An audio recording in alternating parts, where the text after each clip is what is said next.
Welcome to our board meeting. Amy, would you call us to roll call, please? Commissioner Ashworth? Here. Commissioner Banks? Here. Commissioner Hassler? Here. Commissioner Wild? Here. Good. Would you please stand and join us for the Pledge of Allegiance?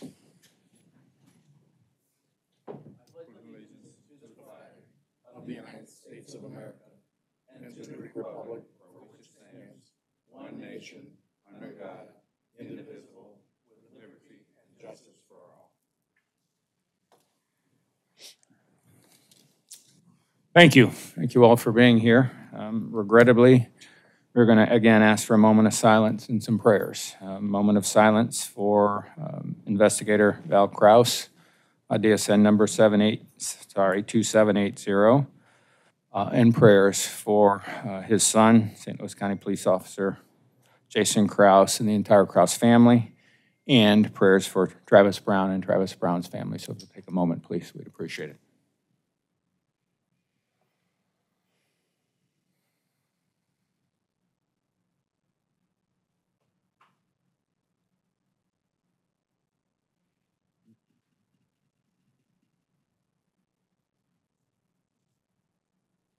Thank you. Tough week comes to stuff like that. Very tough week. But hopefully moving on to a little more positive news. Eventually, hopefully positive news on Travis. Kraus family, you are in our prayers. Metro Air, congrats on your 20th anniversary on July 30th.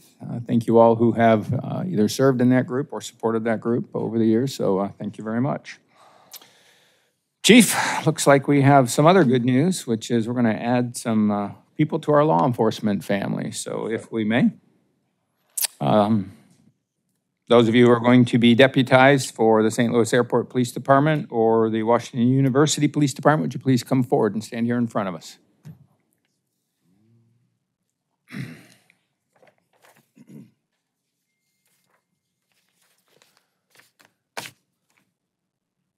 Take a deep breath. I know, it's just nerve-wracking when you have to do this. So you're going to hear two things. The first one is we're going to ask you to stand and, raise your right hand and repeat after me. And then secondly, I have to read you a little bit of clarification on what your roles and responsibilities are. Is that okay? All right, ready? Deep breath. Raise your right hand. I, and then state your name. Do solemnly swear that I'm a citizen of the United States, that I will support the Constitution and laws of the United States, the state of Missouri, and the charter and ordinances of St. Louis County, that I will faithfully adhere to the regulations provided in the rules and procedures for deputization as adopted by St. Louis County, and that I will faithfully demean myself as a deputized officer of the St. Louis County Police. So help me God. Congratulations. We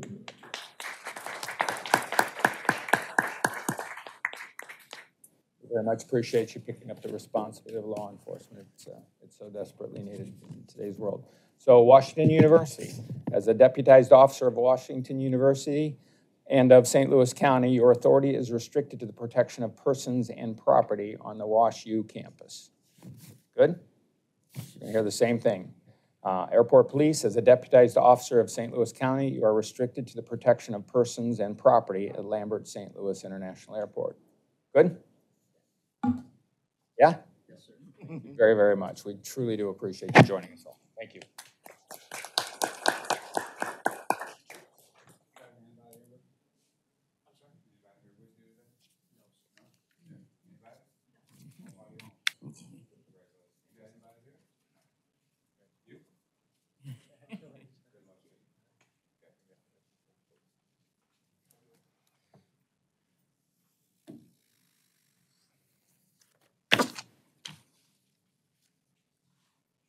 Chief, throw it over to you, sir. Okay, Commissioners, I have two life-saving awards to present today.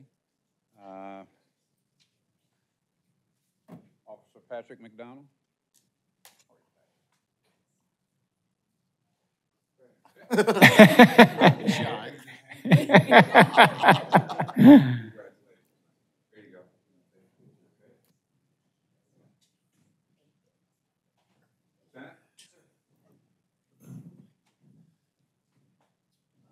members of the board, thank you. On December 28th, 2023, police officer Patrick McDonald responded to 105 Crestwood Drive, Velasco Village, for a report of an overdose. Comments from call note that a subject was not breathing and that the individuals on scene had started CPR. It also noted there was no Narcan available. Officer McDonald rushed to the scene, beating EMS there. Once on scene, he entered into the residence and discovered that a male subject was laying on the ground, who was not breathing, and appeared to have no pulse.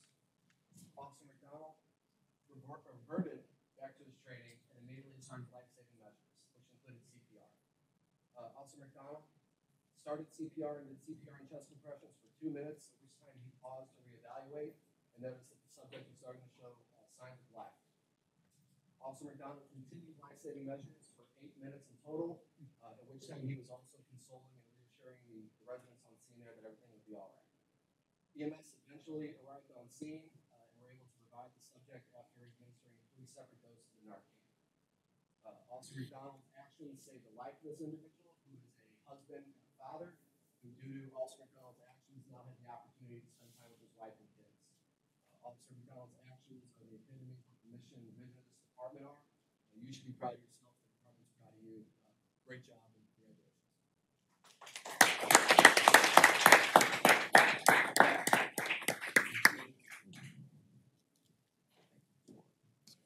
All the things you do, saving a life. Probably the greatest. Thank you.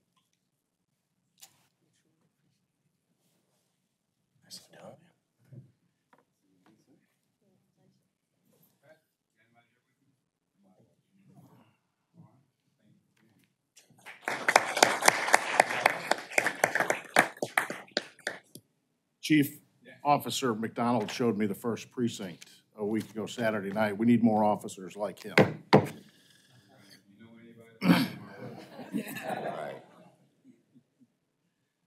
Next up is Police Officer Caleb Davey.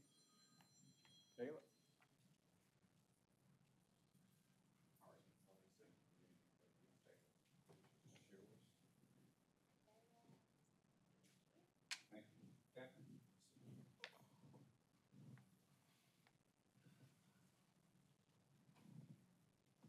Morning, everyone.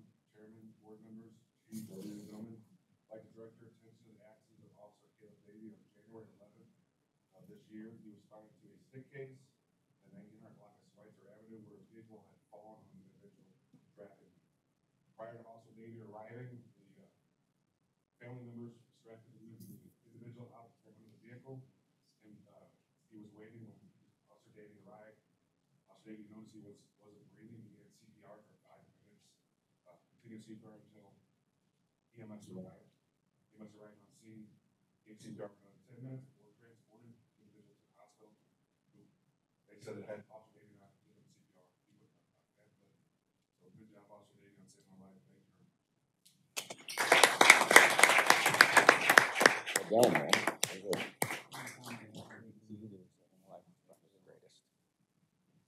We appreciate it.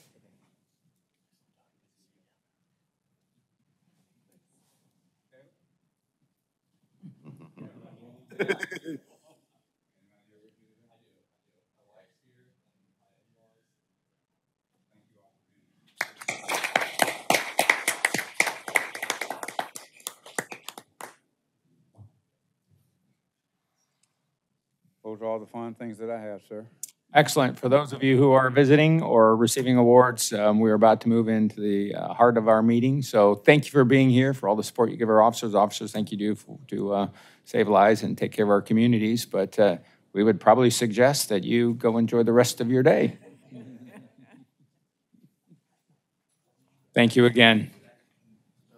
That doesn't include you, sir. You can sit back down. You can sit back. So you got to come back.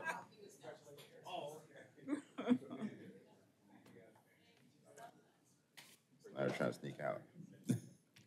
Blend in, sneak out. It's hard for him to blend in.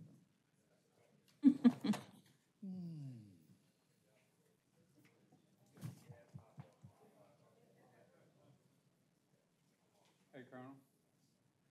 Tell us, guys, come on in, man.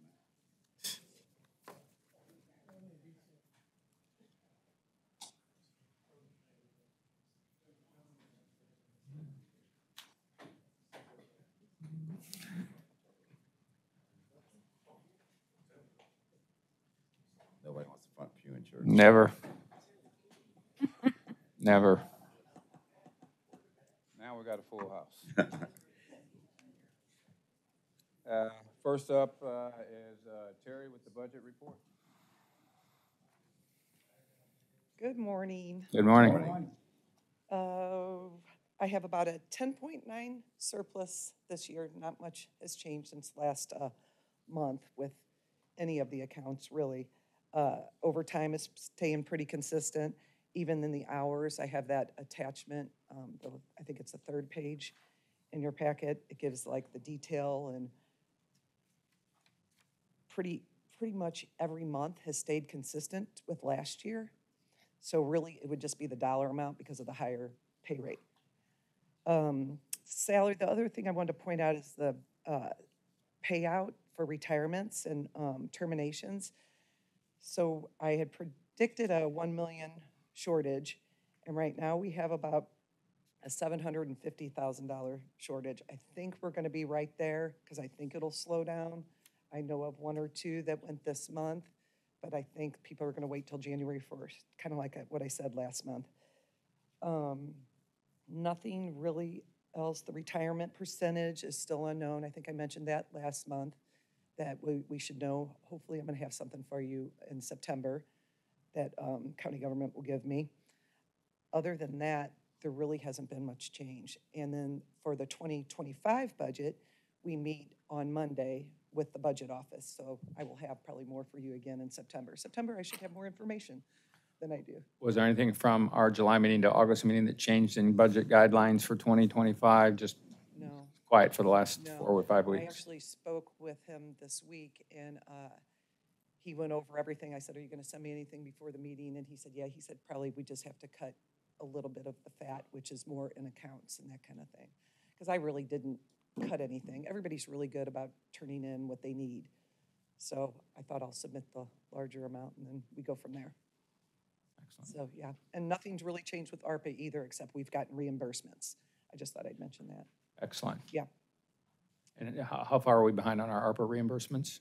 Now it's just 1 month. Oh, Before it was like that caught 5. up. Yeah, well, Wonderful. they sent 5 payments in.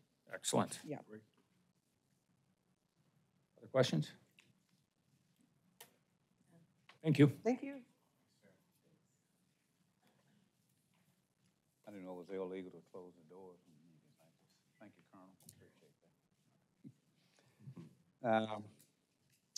Crime and department stats.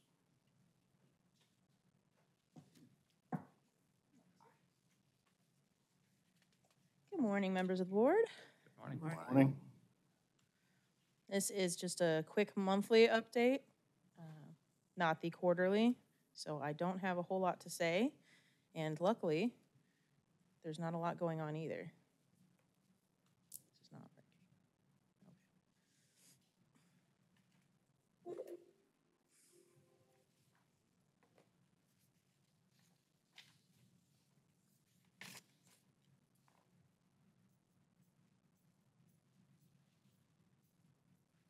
It's like not connected.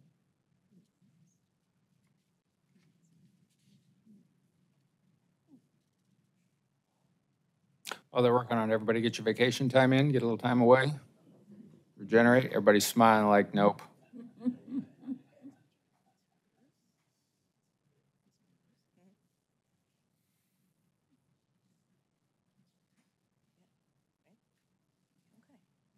Thank you, Vera. Sorry about that. So we'll start off with our notable events, predominantly our Bureau of Professional Standards statistics. Almost everything is down, which is what we want to see. Citizen complaints, there's only one difference, which results in a 16.7% increase. Our use of force incidents are also up 14.3%, but that's been in line with what we've had pretty much every month this year. And our failure to yields are down 30%, but last month we had 177, which is in line with what we were expecting to see. Of those failure to yields, 54% were in North County and Jennings. And then when we include South County, it goes up to about 67%. It's the same pattern that we've seen as we've started tracking it this entire time. For our highlights, we had 124 more arrests in July than June, with 889 total. We also had an additional 14 guns seized, up to 95 for July. Our DWI reports are down about 19. There were only 44 in July, but 37% of those came from highway safety. We typically see about 60 or higher, and that's due to scheduling conflicts. When they have enough staffing, usually we see a higher numbers when they're out on the road. Well, before you turn, so why the significant increase in both arrests and guns seized? Just what they find, I guess. There's no, I didn't see anything in particular about why there's more in July than in June. Those of you in the precincts? That's a pretty significant increase. It's not just one or two, it's what, 13%, 13% month over month. Say it again? On the trains? And it could be arrests from crimes cleared from earlier months, because the crimes themselves have not increased for July, but the arrests for clearing crimes from previous months would be counted in July. Helpful, thank you. For our crime data, homicides are up 8%. That's just an additional 2. There were 2 in July of 23 and 4 in July of 24. Otherwise, almost everything is down. Aggravated assault with hands, feet, and fists is up almost 50%, but that's a downward trend from what we've seen at the beginning of the year. Overall, aggravated assaults are only up 0.8%, and as a total for crimes against persons, 5% roughly increase. I have a quick question. Yep. Simple assault, other, what is that? So that's not an aggravated assault with hands, feet, and fists. Sometimes it's like not a threat of an assault, but if I throw something towards you, but it doesn't actually hit you, it's correct? It's a simple assault. It's not something that's necessarily making contact, but the assault still is occurring because of the action. The intent was there. Mm-hmm. Thank you. For our homicide infographics, there were 5 investigated by Crimes Against Person last month, 4 in our patrol areas and 1 in Olivet. For the year total, they've investigated 43 homicides. 29 of those are in St. Louis County patrol areas, which differs from my 27. They have 2 from previous years that were declared homicides this year. Crimes against property, again, we're seeing downward trend for almost every total, down about 30% for robberies, 17% for larcenies. Motor vehicle thefts are down 30%, but 2023 was an outlier with the Kia and Hyundai thefts. Overall, crimes against property is down 13.7. Crimes against society, we're continuing to see those drug violations decrease. The prostitution offenses last month were up 600%. Now it's 700%. It's a difference of 1 additional offense. Overall, crimes against society is down 18.1, which is the exact same as last month. For calls for service, we expect with summer months that our directed calls will be higher than the moving average. Every single precinct does have higher than the moving average for directed calls for service. Along with that, we tend to see lower self-initiated calls. However, a lot of these precincts actually have higher than the moving average. So even with additional directed calls for service in the summer months, they're still out there doing self-initiated activities. Top calls for July, directed is almost always a sick case, self-initiated is extra patrol. And then for our traffic stop data, the data that was given for Q2 to the TSR committee showed no outliers. So there's nothing to report on that at this time. Any questions before Marissa takes over? Oh, thank you. Allie, we wish you and your new family the best. Thank you. We'll see you in several months. Yes, I will be out for a while. Healthy and happiness to all of you. All right, thank you.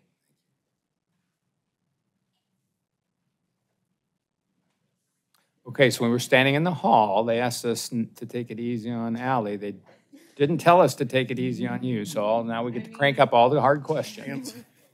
Don't deflect here. Okay. Okay. Strategic plan update.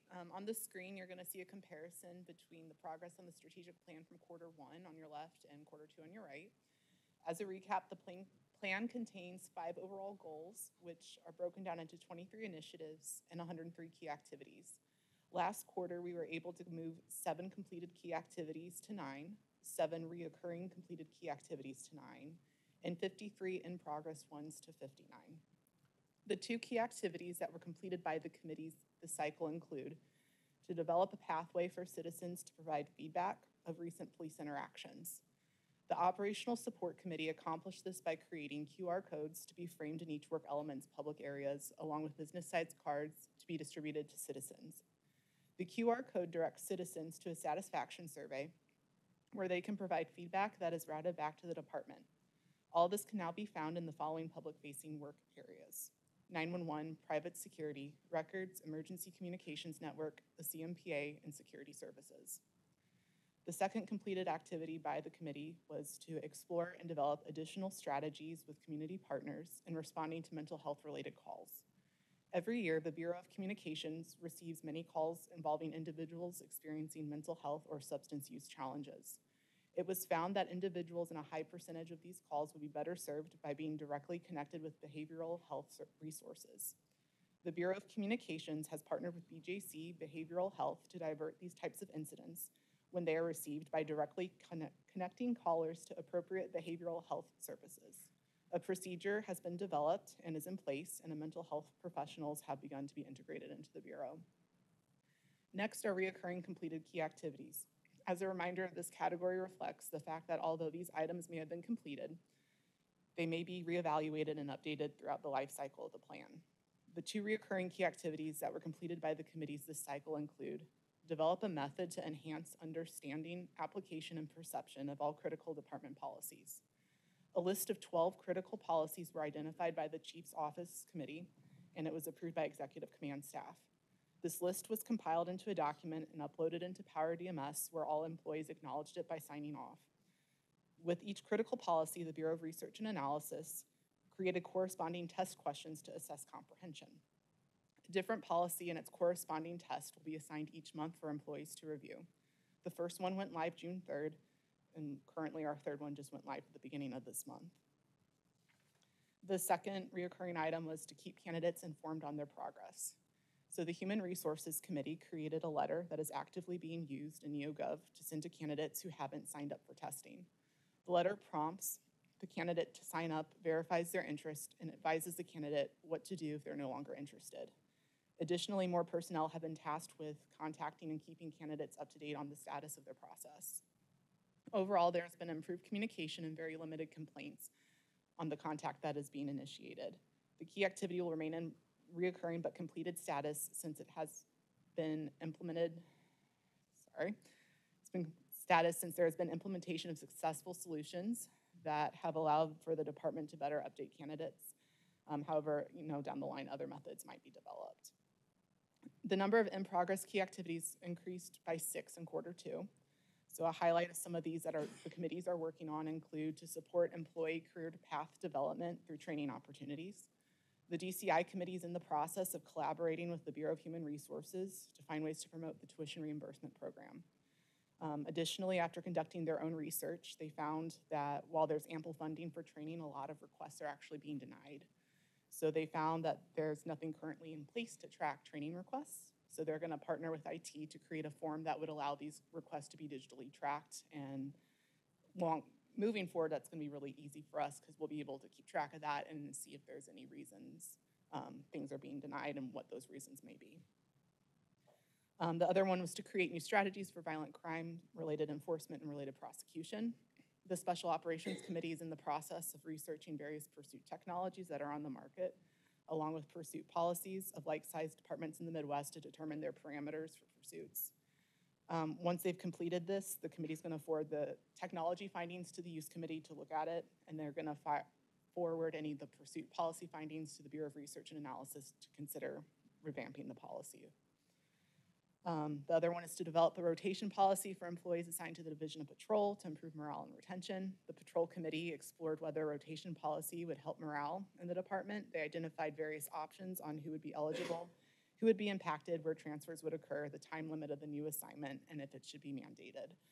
These suggestions, along with the committee's overall opinion, has been compiled in a document and provided to executive command staff for further discussion. It's remaining in progress just because we don't know if they're going to need to come back and revisit it depending on what executive decides. And then just quick few examples of some in-progress items that are not happening to a committee but intuitively through the department is improved perception that discipline is equitable, and it kind of correlates with another one to develop a consistent standard of discipline. Currently, we saw in the employee stay survey that these are really important issues. And before the strategic plan was implemented, we were working on a new conduct and discipline manual. And that's currently in a draft and in bargaining, and hopefully we're gonna see that later this year, early next year, we'll see. But we're hoping once that's implemented, that's gonna be very foundational in addressing both of those key activities. Another one is to develop strategies to enhance the recruiter's exposure to a wider applicant pool. At the end of May, Human Resources, they're always trying to expand their applicant pool, so we actually passed Special Order 435, which would further assist them. The order actually waived automatic disqualification of an applicant who has used marijuana within 1 year of submitting their application. This was just to provide them a larger applicant pool and then allow our background investigators to kind of narrow it down on a case-by-case basis if, you know, we might actually have qualified applicants in that pool.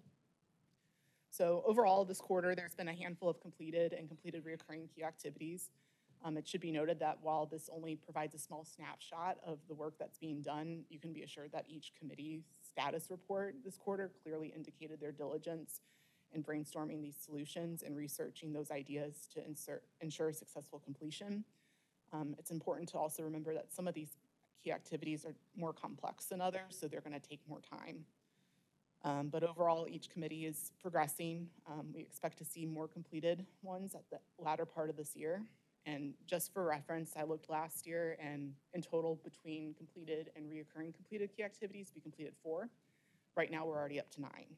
So we're expecting to see, we have some that are really close to being done, but we're going to see that continuing to build in quarter 3 and quarter 4 of this year.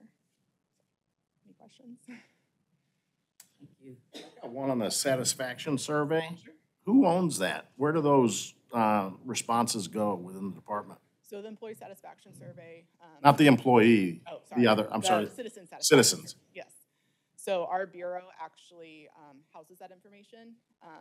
And one of our analysts has access to pull that. We have to do reports, I believe, like every year for CLIA. It's one of our standards. So. And do we respond back with information if they request it, or? I believe it's one of those things, if, you know, if it's necessary, it's forwarded to whoever it needs to be forwarded to. Like, it doesn't fall on deaf ears is the main part of it. I'd be interested in seeing maybe if not the specific, inputs, at least see if there's any patterns there, or. I agree with Commissioner Wild. When will we have enough information that you can come back and give us a high-level overview on the citizen feedback? I'll have to double check. I know we have the stuff from last year. Again, it falls with CLIA and the time for the reportings, but I can look into that and get back to you with that. Similar question on the next topic, forgive me, Commissioner, if I jumped in front of you, would be when will you have enough information on the VHS stuff to provide us with an update on that too? I'll need to reach out to communications with that. Other questions? I have a few more. Okay. Sorry. First and foremost, which is thank you for the update. Nice work, everyone. We know you've got everything else to do, and you've got 103 other things to do on the strategic plan.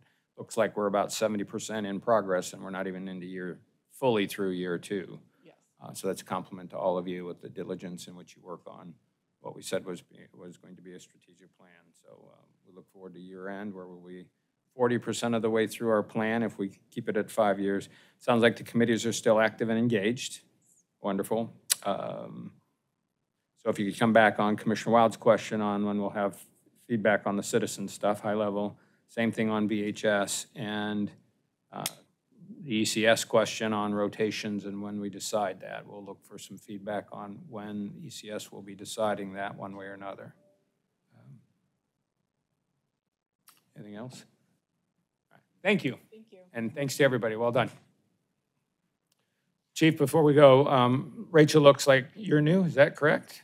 All right. I think we should have Rachel come up and give us 2 or 3 minutes on her. I'm kidding, Rachel. I'm kidding. You're. Good morning. Morning. My name is Rachel Stark. I'm a new addition to the Bureau of Research and Analysis. I've been around for about 11 months now. I would like to discuss Teneo, and I'd just like to highlight a couple aspects of quarter 2. So the Public Information Office had progress on item number 66, which was to create a brand image consistent throughout the department. It was reported that it increased this quarter from 50% to 90% complete, with the update that the office is currently rolling out the updated brand image. Additionally, the Bureau of Research and Analysis progress on item 77 to revise General Order 17-53, which is search and seizure. That's actually on my task list. I received edits from the county counselors, and I'm in the final stages of the drafting process before it goes before the commanders. So that task is almost complete as well. Next quarter, I will have an infographic to compare quarter 2 to quarter 3. So hopefully that'll be of some assistance. And I apologize that I was not able to do that for this meeting. Are there any questions on Teneo? Rachel, a couple of questions. One, welcome. We know you've been here 11 months, but first time in front of us, so thank you for that. Second question, the brand image. How are we measuring whether all the work we did is paying off in some way from our branding standpoint? Is there a measurement of the brand image campaign? Sir, I am not aware of that from public information, but I can get with them and provide an answer. That'd be great. All right. Thank you. We'd like to know whether our public image, or at least the branding image, is changing based on what we said we wanted it to do. All right. Thank you, sir. Yep. Thank you. Rachel, one other question. We'll bounce it to you, but for the whole group. 6 months ago, there was a document similar to the pie chart that we made available for public. Part of the reason is we've got a couple of business organizations that work closely with us. Commissioner Wild and I were meeting with them here about 4 months ago, and they asked for an update. We told them we would the next time we did that. Can you either dig that out and update it for us so that we can give it publicly to the people who offer us a lot of support, and maybe put it on the website, but just let them know that we're still making progress and still working on the Teneo stuff? Don't worry about it. Could you get that to us? Wonderful. Thank you. Thank you, Chief. I put out a department message about our branding last week, I believe it was, so they kind of got an idea of what's going on with it. You'll see an example of our branding later on today in our closed session. You mean the blue room? The blue room. You'll see that. And we're going to do some more with that also. Next up, I think, Julie.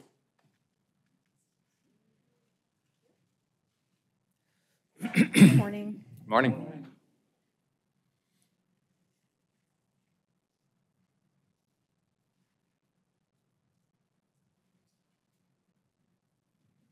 All right.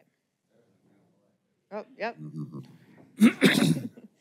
Yes, so I'm pretty sure I'm dreaming in blue and yellow now because we've been updating everything that we do, all of our marketing materials, and then I have some pictures of some different things that we also ordered along with the new branding as well. So just to give you a quick staffing update, our applications are still up for commissioned staff, but as you can see here, for the month of July, we received 27 applications. However, 18 of those were not qualified. So that's just to kind of give you an idea of what we're dealing with. You know, we may be getting more applications, but not necessarily the target market that we're looking for, which we have altered some of our recruiting efforts to match that. We still have 10 recruits in our academy, so that's good news. We also have 8 police applicants and backgrounds right now, 2 of which are experienced officers. We have 4 going to our final review boards tomorrow morning. And then this Friday, so we do PT tests every Friday, but one thing that Lieutenant Bland has kind of put into place is also doing the written testing at the same time. And so kind of combining it, it's almost like having abbreviated mass hiring events every Friday is, I guess, the best way to explain it. But this Friday, we have 11 scheduled. The last time I saw 11, it's been months. So really excited for that, and hopefully have everybody show up and get some good applicants out of that. In terms of professional staff, we still have 11 vacancies with security, but we have 3 in backgrounds right now. PSD Academy started July 8th. We have 9 in backgrounds right now for dispatch, so definitely moving in the right direction there as well.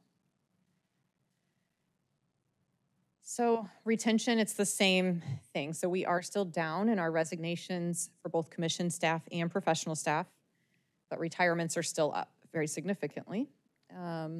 So it's just something that we're, kind of dealing with when we're bringing in candidates, but then we're losing them almost as quickly. So I'm just trying to kind of keep up with that, but celebrating the win that our resignations are still down in all of the other areas. So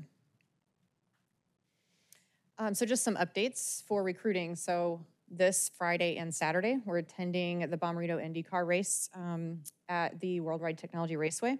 So we have our recruiters going, several from my office, and then 10 officers from around the department that will be attending and working the tent for that. They have about 150,000 people that attend that. It was actually an officer in the department that emailed me about this opportunity, said we should have a tent here. Why do we not have a tent here? So that's where this idea came from. So it was great to kind of get that suggestion. We also have some new branded equipment. The new tent that we'll be utilizing at different events. And then the next graphic next to that, that's our new tablecloth graphic. They've not used them yet, so I haven't been able to get a good picture of those in use, but they're great. They look very sharp. And then we're having another mass hiring event on Saturday, September 7th at the Academy again. So we're looking forward to that, kind of getting everybody registered for that, hopefully have a good turnout. So this weekend at the Raceway, they'll be promoting that mass hiring event. Really trying to get some people for that. Also with that, we have a new radio campaign. So the first one is a 3-week campaign with 105.7 The Point. We'll have 111 radio spots. So these spots have already been recorded. They were recorded yesterday. They're promoting the Raceway event that we'll be attending and then the mass hiring event. And then we'll have some live spots as well. They have a net reach of about 180,000 is what we're expected out of this campaign. And then another campaign that's just a 4-day campaign, and that's just marketing our mass hiring event and the Raceway event as well. It started today. We have 30 spots on 101.9 News Talk. So there's 5 different talk shows that we'll be on as well. So just trying to really push out that we're going to be at the event and then also our mass hiring event to try and get as many people as we can. And then an update on our billboard campaign. We have increased to 11 billboards now. Expanded to Kansas City and Illinois. There's one right outside of Scott Air Force Base, so obviously that's intentional. But still really good performance. Like the month of July, we only spent $437, but we reached almost 100,000 people. So still, that's something I visit about weekly to kind of see how each of the billboards are performing, and I just change them up if there's some that are underperforming and just pick a different one. It's a very easy campaign to manage. It really has a good results for us. And that is all that I have. Those are electronic billboards. That is switch, correct. Right. Yes, that is correct. Do we ask applicants how they came to us? We do. So we ask that in our application, and that's something that I look at monthly to kind of see where are we at. We do have a couple people that have said billboards, not as many as I would like, but we'll get there. But yes, we do ask that specific question. Our highest amount is still employee referrals. So that's something that we still focus on too. Like in our digest, we made sure to put in there about the referral program and things like that. So we'll be promoting that as well. So that's really where we get our biggest bang for our buck. I think the Raceway was a great idea. Yes. That's very good. Yes. Kudos to the officer. Oh, absolutely. Yes, very thankful that he reached out and gave us that idea. Are there other radio stations that you're looking at to promote? Not for this event, just because we were on a little bit, but in general. So we're looking at Spotify and Pandora. That's kind of where our target markets are typically listening, not as much radio. So that we're working on those campaigns. And then we are cleaning up our campaign that we're going to present hopefully to the foundation soon for TV spots. Okay. Thank you. You're welcome. I think you answered part of Commissioner Hassler's comment, our digital presence, so Spotify and some of those other things where people do go to listen to things, not just on the radio anymore, Exactly. right? So any other changes to our digital presence out there? It looks like you were making nice changes and nice adjustments to a traditional model. Yes, you know, just kind of updating is really all that we're doing right now, other than the radio and the TV promotion that we're looking at. Great, and very tactically. Last month, I think we had 3 or 4 experienced officers who were in the, have they joined us or are they still part of this? There's some that are still in the process, waiting on medical or psych. It just takes so long to get through that process, but we are also, one thing that Lieutenant Bland is also working on is digitizing our testing. So right now, our IPMA test that they do at the very beginning is literally a paper booklet and a Scantron. And it's like, it's time that we get away from Scantrons, right? So we're working with research and analysis to get that on Power DMS and have a way for them to test just online, have more instant results. So that's gonna help us as well. Thank you. Anything else? Thank you, All Executive right, Director. thank you very much. Great work. Thank you. Captain Cavalier is going to give us an update on the BRC. He's in a sharp suit today.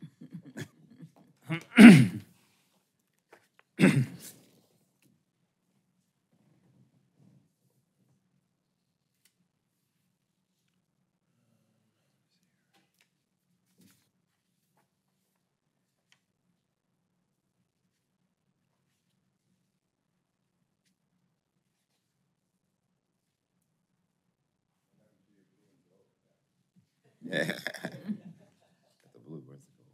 Morning. It is a branding question, that truly is. It's a very good question, Chief. Good morning. How's everybody doing? Morning. Good to see everybody. So the chief's asked me to give an update on VRC of where we stand currently and our participation in the initiative. We don't have a lot of updates on it, so I didn't want to come up here and just tell you that and go back and sit down. So I think it's a good time to do a review of it, of what we actually, what it's about, and then what we have done. And I'll talk a little bit about the updates we've had, and then answer any questions you have. So the VRC is a Violent Reduction Center, and that's out of the University of Maryland.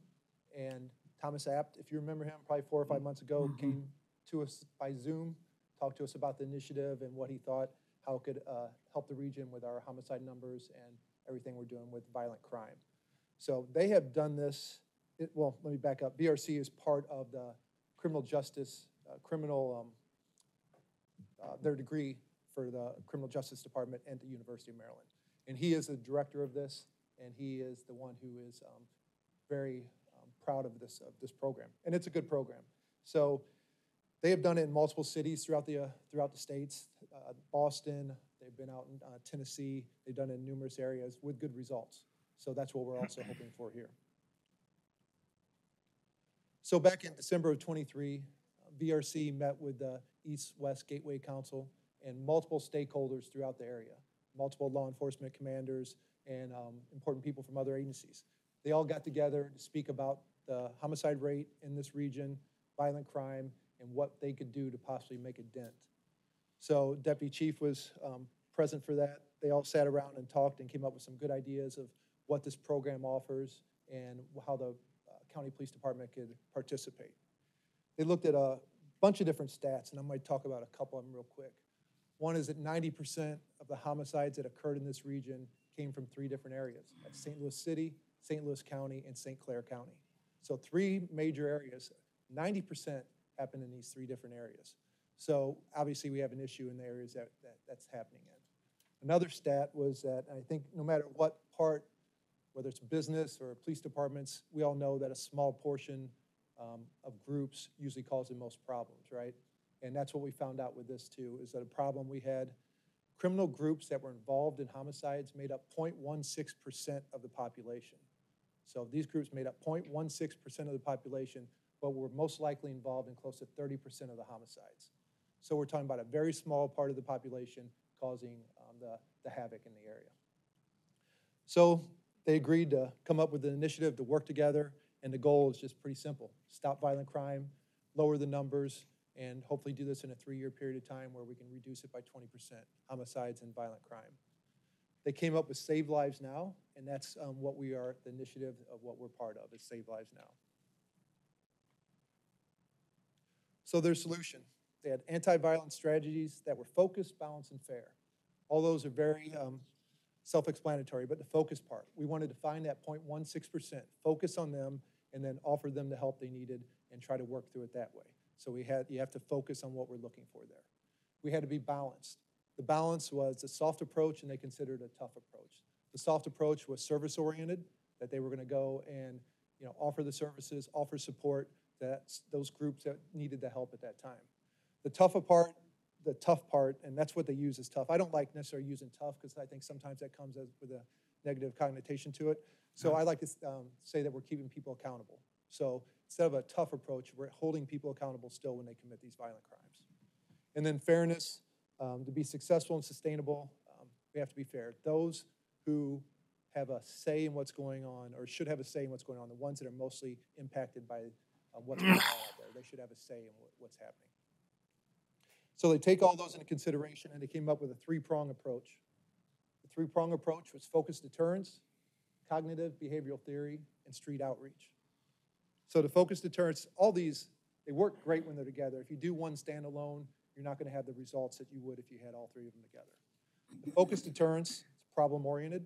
Again, we're looking for that 0.16%, right? We're trying to help others also, but if we could find that group that's causing, these groups that are causing a lot of this, that's what we're looking for. We're going to offer them quality services and support and try to get them help that way and try to help stop the problem that we're having. That goes right along with cognitive behavioral theory, and that's CBT. So once we find those groups and we're able to reach out to them, we send out technical assistance groups that can go and talk to the community, to these players, and try to manage their emotions, help them with conflict, how to handle situations that they might handle a different way. So trying to stop the violence from happening by bringing people out there and trying to show them different ways to handle it. And again, that goes along with the street outreach part of it. The street outreach part of it is the highest risk.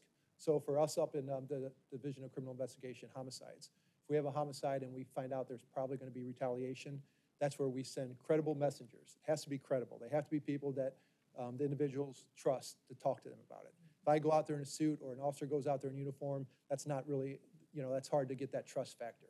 So, but when we find those parties that may be ready to retaliate, we send them out there, they're able to talk to them and hopefully stop any kind of retaliation from occurring. So again, those three are very important together. You need them all three for the program to work. So that is just a quick summary of Save Lives Now. I just thought it was important that we kind of go through that as we, before I talk about our current updates. Oops, okay. So the current updates we have, they're currently looking for a director. That's been going on for a while now. There were 3 candidates that talked to different groups. They had a 4-person panel who interviewed them, and then those 3 also spoke to the implementation team that myself and the chiefs were part of, and we got to see the 3 candidates that were up for the job. Today we have a meeting at 1:30, and I believe Jim Wild from East West Gateway will be announcing who they picked as the director for this unit. So that is moving on. It took a little bit longer, but it's moving on. Will you send us an email and let us know who that is? Sure. Yes, sir. Thank you. Other updates, we have a county executive appointment. Tom Crease, I thought I saw Tom here. You see Tom in the back right there? Tom's a former St. Louis County police officer, did a great job with us here. I think he'd tell you this, he's in a field that he really is passionate about right now. And he is the director of violence reduction for the county exec's office. He also said they are hiring a community outreach liaison who will send all the information through Tom. Myself and Tom worked together up in the 1st precinct. We had a great relationship, and I see that just continuing along with this initiative. So what else have we done, right? Because this has been out here. I think Deputy Chief was up here 4 or 5 months ago. So what have we done to participate in this right now? The 2 precincts that have we picked out for this is the North County precinct and the Jennings precinct. So back in April of this year, we did a neighborhood restoration in the Glasgow Village area up in the 1st precinct. I won't go over the numbers with you, but multiple arrests were made, multiple citations issued. Our presence was all over the place out in Glasgow. As you know, it's a smaller community, but they knew we were out there. So everybody did a great job, tactical SWAT teams, everybody else that was helping, SRU, everybody that helped. So what do we do after that, though? Because we can always just do enforcement or restoration attempts. But a week later, we did a walk and talk out in Glasgow Village. And when I say walk and talk, just to explain what that is, it's exactly what it sounds like. You walk in the area and you talk to the community, knock on doors and talk to the citizens and see what they think about what went on. And Deputy Chief Cox has been very adamant about we need to do those after we do some kind of event in those communities. So we know what the feedback we get from them. What do they say about it? What worked, what didn't work? So a week later, Captain Morgan and his team out there went out and did the walk and talk in Glasgow Village. We got a lot of good feedback from the community about what went on and how the presence that we had during that neighborhood restoration event. They also do numerous other walk and talks and community engagement events. Those have been going on for years. But in June, there was another neighborhood restoration that was done up north, and we have another one planned for the end of August. And again, then they'll be followed up by walk and talks and talking to the community about what went on. Jennings Precinct under Captain Roediger. In May, they partnered with the Urban League on an incident that happened that we were all involved in. It was a murder of a young kid who was stabbed in the Jennings area. After reviewing everything that was going on with, we knew there was going to be retaliation. There was too many different players going on here, and it was very high that it was going to be retaliation. So we reached out to the Urban League. Urban League made contact with those other parties, spoke with them, and made relationships with them.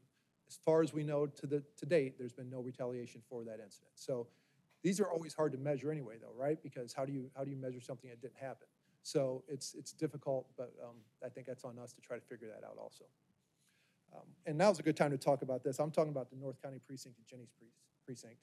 The precinct captains on the side of me here, they've been doing walk and talks and community engagement events for years. That isn't something new.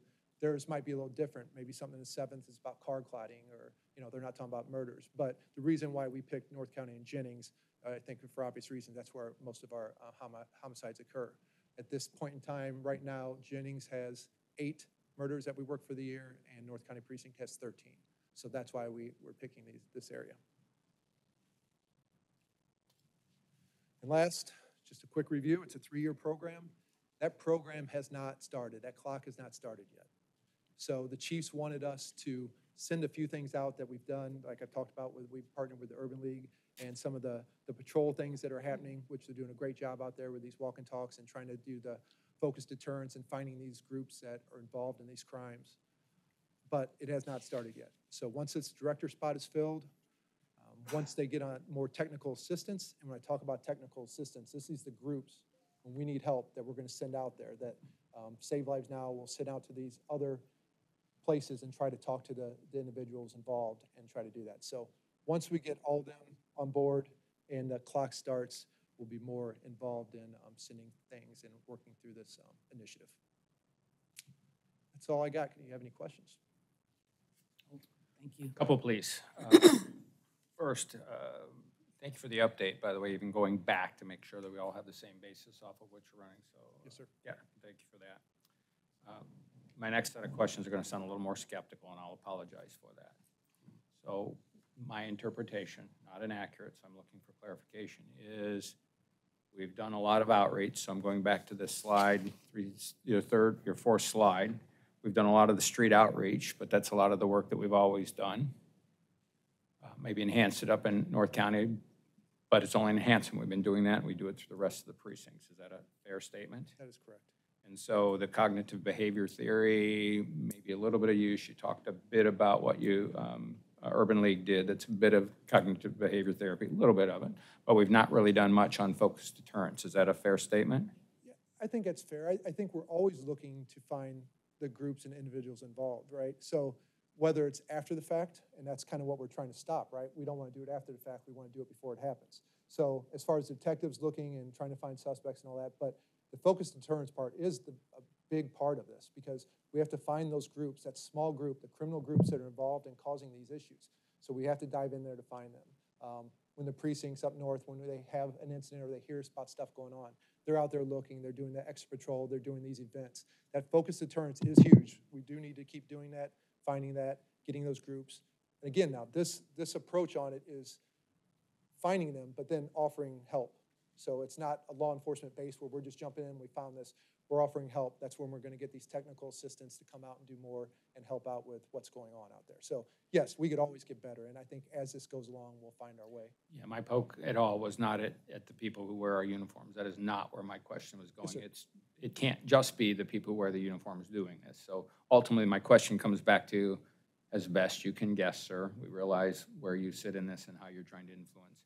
When do we think we're gonna launch something that can truly say we're making progress on saving lives now? Well, I think after the director search, which has been a kind of a holdup, once that, then we get the fundraising. I mean, I'll defer to the chiefs a little bit here, but I think, I mean, I would hope by the beginning of the year that we'd be starting, if not before. You know, I mentioned this to you the other day, you know, this is a slow process. It's been slow, and it's been slower than we have thought it would be. And there's a lot to be done. Obviously, hiring this director, Dr. Page needs another person in his office, city needs another person in their office, and it's slower than we thought it would be. And Yeah. we emphasize that this process is not a part of the 3-year process that they're giving us to come down to a 20% decrease in homicides. Once all those people in place, that's when the process will start. This has been going on for Months. 7 months. Almost a year when we get to somebody hired, right? So you just assume that they make an offer and it's a month or two before they start with background checks and everything else. It's December and we started in December of '23, so Slow process. we lost a year. Yes. Or And that's why something. the chief did make the decision to send a few of these things out that we talked about, the Jennings incident that happened, because we don't want to be holding on to stuff that needs attention right away. So that's why we did send a few things out to try to start working on, which we do believe helped. Thank you. Last question gets into integration. So this is supposed to be across, right? Multiple jurisdictions, the 3 counties you represented. Is there still a lot of integration going on, or is everything still on hold until we get this director? No, we meet every twice a month by Zoom, these meetings. There's always, obviously, a St. Louis County presence and city presence. St. Clair County is still on board as far as doing what they need to do. That's about the gist of the law enforcement agencies that are close. Meetings. Yes. Okay. But again, and that does go along with what we talked about, at 90% of the homicides occurring in those 3 areas. But I think the other agencies are able to back off a little bit, knowing their rate isn't as severe as ours. Thank you. And please, I'll say it again. My directness of my question isn't directed at you personally. It's certainly not directed at the chief, and it's no one who wears a uniform or supports the St. Louis County through the police department. It is not directed at any of us. It's actually just the opposite, which is we can use the help, and that's what you're the board trying to do. How do we accelerate this? Is there something we should be doing to accelerate this? I know I personally have conversations, excuse me, with Dr. Page, and I'm sure some of the other board members do, and we recognize it's a big machine to start up, but Yeah, anyway, just know that the St. Louis County Department's ready to go. heard that from day one, and thank you all for doing that. All right, thank you. Mr. Crease, could you come forward, please? And forgive us, is Mr. the right title we should refer to you, or director, or, well, yeah, Tom, you know, we want to make sure that we're respectful of you. And first and foremost, thank you for what you're doing. We appreciate you coming back to old grounds and helping us. But could you tell us a little bit about yourself, and then tell us a little bit about your role? As Cam Kelly had mentioned, I was former St. Louis County police officer, started off in the North County precinct, moved into the chief's office, kind of worked with Sam Page, or the county executive, for a little bit. And then shortly after that, and before I left, I joined our crisis intervention team and was the homeless outreach officer for St. Louis County. So shortly after that, I had opportunities outside of St. Louis County, where I became a substance use counselor for a little bit down in the city, worked on the opioid epidemic that we have going on, and then I had the opportunity to go work at a homeless shelter over in Maryland Heights as their program director and started up their outreach. So when this opportunity kind of presented itself, and Dr. Page had mentioned, like, hey, read this guy's book, let me know what you think, and they brought these 3 things into play, I was kind of like, well, we all kind of already do those things. And as it was mentioned, we've lost a lot of time as far as getting going, but St. Louis County PD definitely has the ability to just, you give them an objective, they're just gonna go do it. Like, you guys can catch up, we're gonna keep going. So when they had mentioned the walk and talks, kind of that increased engagement with Urban League and getting them connected with individuals connected with these resources, while the Save Lives Now initiative hasn't quite kind of gained momentum here or started, St. Louis County is already moving ahead, so, which is why I'm glad to be back, so. And your role, tell us your role. So, as the Director of Violence Reduction, I'm work as kind of the liaison for the Save Lives Now initiative. As the county component, because there's the three counties involved, my role is to emphasize kind of the resources and reduction of violent crime in St. Louis County, as well as also support St. Louis County PD and our community partners in utilizing resources appropriately, connecting individuals with appropriate services, and my main role is trying to take as much off of St. Louis County PD's plate as I can, because they got a lot going on. So, yeah. Dr. Page had talked to me about you months ago, and I swear he was creating you out of clay with your police background and with your social services background. So I speak for myself, but I'm sure my colleagues would join me in saying, we're here for you. We want to work with you, and anything we can do to make your job easier, please let us know. Because you're an important component of this entire process. And my other comment is based on the chief and the branding. This is obviously part of a multi-jurisdictional operation. So strategically, I'm sure the captain elected to use a multi-jurisdictional PowerPoint template. So Clearly. for the guys in the front row, I felt like I should point that out. Commissioner Wild does speak for us, so thank you, sir, for speaking for all of us. Director, welcome back. It is, you have a wonderfully unique and diverse set of backgrounds. Commissioner Wild's comments, great to have you here. Let us know how we can help. Appreciate that. Thanks, guys. Thank you, sir. As you can see, the deputy chief in his position has taken on a lot more responsibilities. And for that reason, Captain Cavaletti is going to lead this process with the VRC. Not that he's going to bow out, not that I'm going to bow out. We'll be on that hour-and-a-half Zoom meeting today along with the captain. And he's, as you can see, he's doing a great job with this.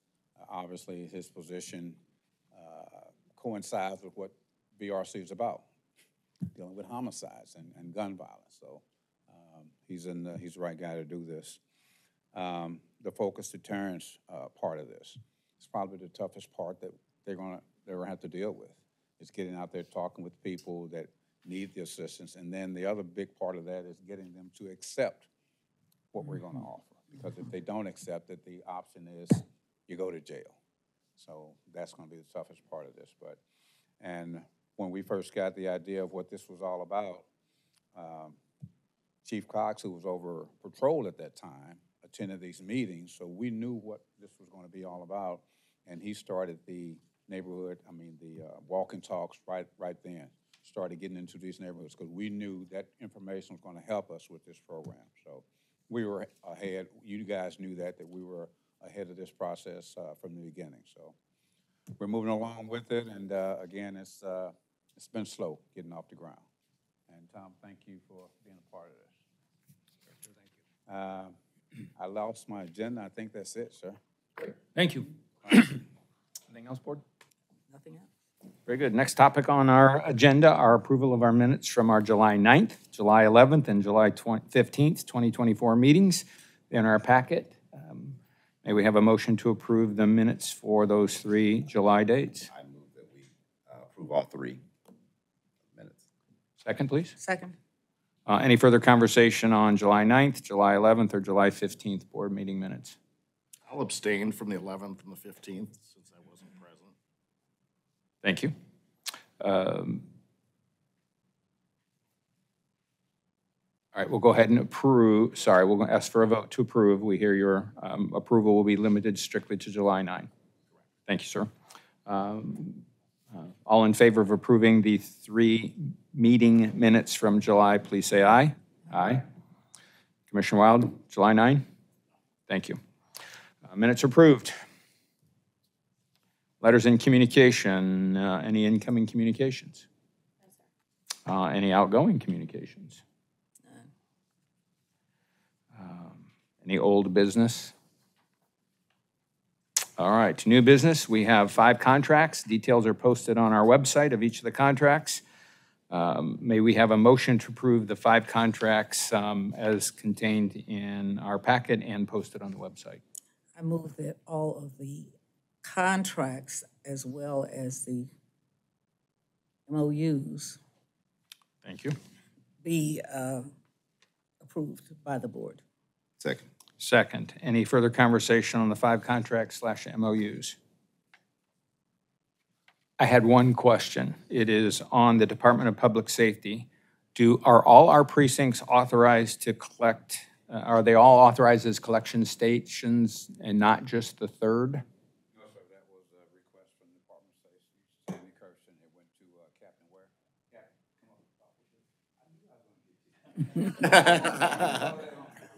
We weren't going to call you up, but Chief said, make sure you get him up here, so here you are. Make sure you get them up. Good morning. This program takes the place of what the Missouri Department of Natural Resources used to do for us when we were getting all of our meth labs. And so this program is run by the DEA, but it's an MOU we're entering in with the Missouri Department of Public Safety. So when we were getting all the meth labs, we would take all the hazardous chemicals and materials out to a site at the Franklin County Sheriff's Department.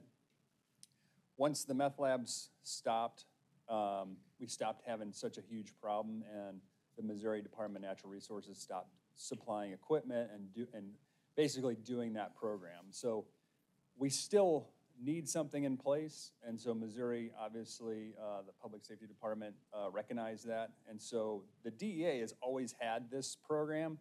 Missouri never used it because they just did it on their own. So this program takes the place of that. For the time being, we're going to use the Afton Southwest Precinct and the gigantic parking lot they have to, it's also secure to store a trailer and a container and equipment that'll be utilized to, if we were to get a meth lab or a clandestine lab of some sort that we need to dispose of hazardous chemicals, we'll use that location to take the items there, and then the DEA will come out periodically and dispose of those. So the agencies that have gone, there's specialized training that you have to go through in Jefferson City.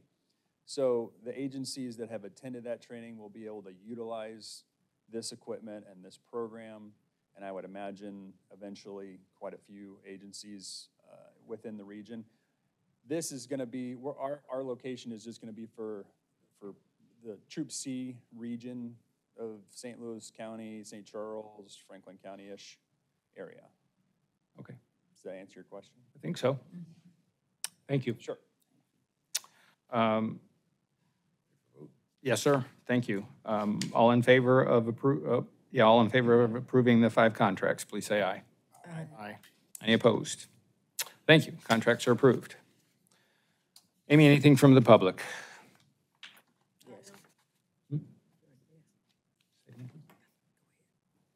I was saying you already asked about incoming.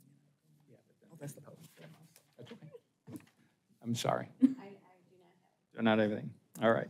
The Board of Police Commissioners may vote to go into closed meeting for legal advice and review of claims and lawsuits involving the Police Department, Section 610.0211 RSMO and Sections 114.020.11 SLCRO. Discussion of employee and personnel matters, Sections 610.0213 and 13 RSMO and Sections 114.020.13 and 13 SLCRO. Preparation and discussion of negotiations with employee groups, Section 610.0219, RSMO, and Section 114.020.19. May we have a motion to move to closed session? I move that the board goes into closed session. Second. Second. Thank you. Amy, would you do a roll call vote, please? Commissioner Ashford? Yes? Commissioner Banks? Yes. Commissioner Hassler? Yes. Commissioner Wild? Yes. We are in closed session. To the rest of you, enjoy the rest of your August. We'll see you in September. Please be safe out there.